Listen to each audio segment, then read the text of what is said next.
بسم اللہ الرحمن الرحیم۔ السلام علیکم ورحمۃ اللہ وبرکاتہ۔ امام ابن سیرین رحمۃ اللہ علیہ کے سامنے ایک شخص نے آ کر عرض کیا کہ حضرت میں نے خواب دیکھا ہے کہ میری چارپائی کے نیچے انگارے دہک رہے ہیں۔ فرمایا کہ جلدی جا اور اپنے گھر سے بال بچوں اور سامان کو نکال دے، تیرا گھر گر پڑے گا۔ یہ گیا، جلدی سامان نکالا، بیوی بچوں کو نکالا، ساری چیزیں باہر نکالیں۔ آخر چند گھنٹے کے بعد سارا مکان اوپر سے نیچے آن پڑا۔ تعبیر ہاتھ کے ہاتھ نمایاں ہو گئی۔ کوئی 5-6 ماہ کے بعد پھر ایک شخص آیا اور اس نے کہا کہ حضرت میں نے خواب دیکھا ہے کہ میری چارپائی کے نیچے انگارے دہک رہے ہیں۔ فرمایا چارپائی کے نیچے کھدائی کر، تجھے سونا ملے گا۔ کھدائی کی تو دیکھا کہ لاکھوں روپے خالص سونا زر سرخ ملا اور وہ شخص مالدار ہو گیا۔ لوگوں نے امام ابن سیرین رحمت اللہ علیہ سے عرض کیا کہ ایک شخص نے یہی خواب دیکھا،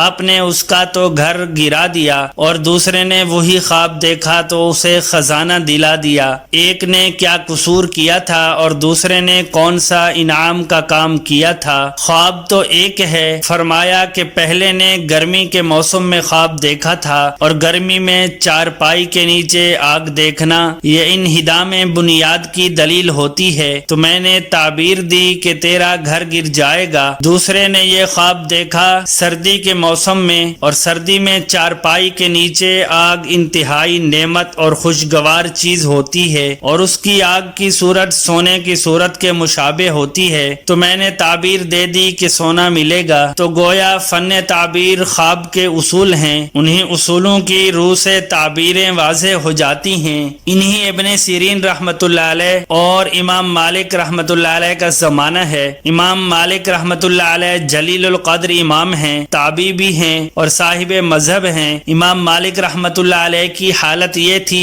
کہ مدینہ منورہ سے انتہائی محبت تھی اور مدینہ کی محبت میں غرق تھے۔ در حقیقت محبت نبوی صلی اللہ علیہ وسلم تھی۔ اس کی وجہ سے امام مالک رحمت اللہ علیہ کو مدینہ کی ایک ایک چیز عزیز تھی، مدینہ کی زمین کا ایک ایک ذرہ عزیز تھا، اور یہ چاہتے کہ کسی طرح سے میں مدینہ کی زمین میں دفن ہو جاؤں۔ اس ڈر کی وجہ سے نفلی حج ادا نہیں کرتے تھے کہ کہیں مدینہ سے باہر میرا انتقال نہ ہو جائے۔ یہ چاہتے تھے کہ یہیں انتقال ہو اور یہیں دفن ہو جاؤں۔ جی چاہتا ہے حج نفل ادا کرنے کو، مگر اس ڈر کی وجہ سے نہیں جاتے تھے۔ ایک دن خواب میں دیکھا کہ جناب رسول اللہ صلی اللہ علیہ وسلم کا دربار ہے اور امام مالک رحمت اللہ علیہ دربار میں حاضر ہیں، تو بڑے درد و التجا سے عرض کیا کہ یا رسول اللہ صلی اللہ علیہ وسلم، میرا جی چاہتا ہے کہ مدینہ کی زمین مجھے قبول کر لے، اور اسی ڈر کے مارے حج نفلی نہیں ادا کرتا کہ مدینہ سے باہر جا کے کہیں میرا انتقال نہ ہو جائے اور مدینہ سے باہر دفن نہ کر دیا جاؤں، تو مجھے یہ بتلا دیا جائے کہ میری عمر کتنی ہے۔ اگر مجھے یہ علم ہو جائے کہ ابھی عمر کے کئی برس باقی ہیں تو ہر سال نفلی حج ادا کر لیا کروں گا، اس لیے یہ بتلا دیا جائے کہ میری عمر کتنی باقی ہے۔ تو حضور صلی اللہ علیہ وسلم نے ہاتھ اٹھا کر اس طرح 5 انگلیاں سامنے کر دیں اور ادھر ان کی آنکھ کھل گئی۔ امام مالک رحمت اللہ علیہ حیران کہ 5 انگلیوں سے مراد آیا یہ ہے کہ 5 ماہ تمہاری عمر کے رہ گئے ہیں، یا 5 برس مراد ہیں، یا 5 دن مراد ہیں، یا 5 ہفتے مراد ہیں؟ میں نے عمر کی مدت پوچھی تھی، آپ نے 5 انگلیاں سامنے کر دیں۔ اب سمجھ میں نہیں آتا کہ پہلے 5 ہفتے مراد ہیں، 5 ماہ مراد ہیں، یا 5 برس۔ اس لیے ایک آدمی کو ابن سیرین رحمت اللہ علیہ کے پاس بھیجا تاکہ اس خواب کی تعبیر پوچھ کر آئے، مگر یہ تاکید کر دی کہ نام نہ لینا کہ مالک نے یہ خواب دیکھا ہے۔ یوں کہنا کہ ایک مسلمان نے یہ خواب دیکھا ہے، میرا نام نہ لیا جائے، ذکر نہ کیا جائے۔ یہ خادم ابن سیرین رحمت اللہ علیہ کی خدمت میں حاضر ہوا اور کہا کہ ایک نیک مسلمان نے یہ خواب دیکھا ہے کہ حضور صلی اللہ علیہ وسلم سے اس نے پوچھا کہ میری عمر کتنی باقی رہ گئی ہے، آپ نے 5 انگلیاں سامنے کر دیں۔ تو اس خواب دیکھنے والے نے تعبیر پوچھی ہے۔ امام ابن سیرین رحمت اللہ علیہ نے فرمایا کہ یہ خواب کس نے دیکھا ہے؟ اس نے کہا اس شخص نے نام بتلانے کی ممانعت کر دی ہے۔ فرمایا کہ یہ خواب بہت بڑا عالم ہی دیکھ سکتا ہے، جاہل تو جاہل معمولی علم کا آدمی بھی یہ خواب نہیں دیکھ سکتا۔ یہ خواب کسی بڑے عالم کا خواب ہے، اور مدینہ مدینہ میں امام مالک رحمت اللہ علیہ سے بڑا کوئی عالم نہیں، تو کیا مالک رحمت اللہ علیہ نے تو یہ خواب نہیں دیکھا؟ اب یہ چپ ہو گیا۔ فرمایا کہ جاؤ اس سے اجازت لے کر آؤ، آ کر بتاؤ، تب میں تعمیر بتلاؤں گا۔ وہ شخص واپس آ گیا، اس نے جا کے امام مالک رحمت اللہ علیہ سے عرض کیا کہ حضرت وہ تو پہچان گئے کہ خواب دیکھنے والے آپ ہیں، اس واسطے یعنی نام ظاہر کرنے کی اجازت دے دیجئے۔ فرمایا اچھا میرا نام لے دو۔ اس نے آ کے نام لے دیا کہ امام مالک رحمت اللہ علیہ نے یہ خواب دیکھا ہے۔ فرمایا کہ امام مالک رحمت اللہ علیہ ہی یہ خواب دیکھ سکتے تھے، یہ چھوٹے موٹے عالم کا کام نہیں تھا کہ یہ خواب دیکھا۔ فرمایا جا کر امام مالک رحمت اللہ علیہ کو تعبیر بتلا دو کہ تم نے اپنی عمر پوچھی تھی تو حضور صلی اللہ علیہ وسلم نے 5 انگلیاں دکھلائیں، تو نہ 5 برس مراد ہیں، نہ 5 مہینے مراد ہیں، نہ 5 ہفتے مراد، بلکہ اشارہ ہے حدیث کی اس روایت اور قرآن کی اس آیت کی طرف ہی من 5 لا يعلمهن الا اللہ، کہ کسی کی موت کا وقت ان 5 چیزوں میں سے ہے کہ جن کا علم اللہ کے سوا کسی دوسرے کو نہیں ہے۔ ان اللہ عنده علم الساعة وينزل الغیث ويعلم ما في الارحام وما تدری نفس ماذا تکسب غدا وما تدری نفس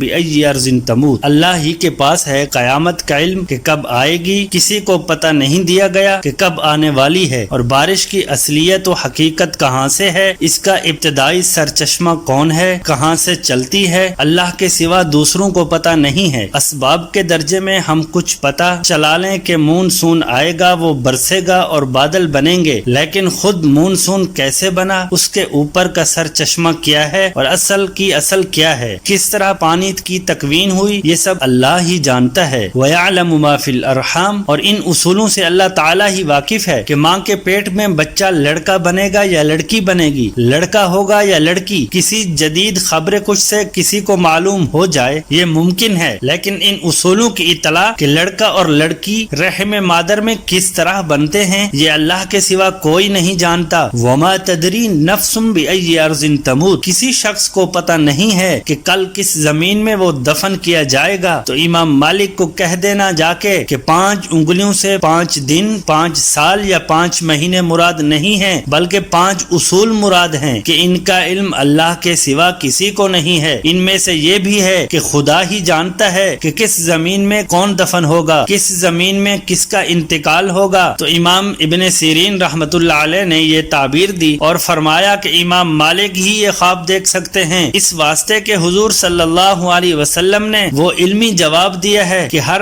عالم اس خواب کی تعبیر کو نہیں سمجھ سکتا۔ تو میرے عرض کرنے کا مطلب یہ تھا کہ یوسف علیہ السلام نے خواب کی تعبیریں دی، جبکہ حضور صلی اللہ علیہ وسلم نے قرآن و حدیث کی روح میں تعبیر کے اصول قائم کر دیے کہ جس سے تعبیر خواب ایک عظیم فن بن گیا اور اس سے بڑے بڑے امام بن گئے، بڑی بڑی کتابیں اس فن کے اندر لکھی گئیں۔ امام ابن سیرین رحمت اللہ علیہ کی بتائے ہوئے خوابوں کی تعبیر اور اصولوں کو ایک کتاب کے اندر جمع کیا گیا ہے، اس میں ہزاروں خوابوں کی تعبیریں ذکر کی گئی ہیں اور وہ اصول ذکر کیے گئے ہیں جن کے ذریعے خواب کی تعبیریں نکالی جاتی ہیں۔ تو ابن سیرین رحمت اللہ علیہ بڑے امام ہیں، ان کے بعد بڑے بڑے علماء اور بھی گزرے جو بہترین تعبیریں دینے والے ہیں۔